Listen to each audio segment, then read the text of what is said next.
drama, bida-bida, woke, opinionated, etc. Aminin nyo, maraming ganyan sa atin. May say tayo sa lahat ng topics at issue. Comment dito, comment doon.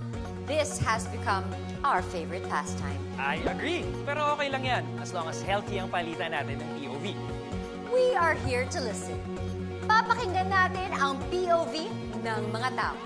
Kung may gusto ka mang sabihin sa first love mo, sabihin mo na. First love! Ewan ko kung nasa ka ng kung kapat hindi ako pinili mo. Pero, good luck sa'yo. Since naman nakasipogi mo si Sean, happy na ako sa'yo. First love never dies.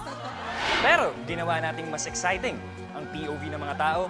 Huhulaan ng mga contestants sa studio at huhulaan nyo para manalo ng libo-libong piso.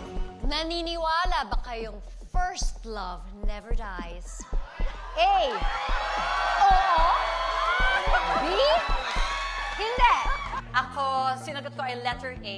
Oo, first love, never done. Kaya naniniwalang first love never dies kasi hanggang ngayon, buhay pa siya. Tama! Ako naman na ay naniniwala na ang first love ay namamatay. Tama! Heart, sino ba yung first love ngayon? First love ko? Oo. Si John Pratt. Starting this June 6, magsasama-sama po tayo tuwing Sabado. Sa newest original game show kung saan POV mo, panalo! The people Have spoken!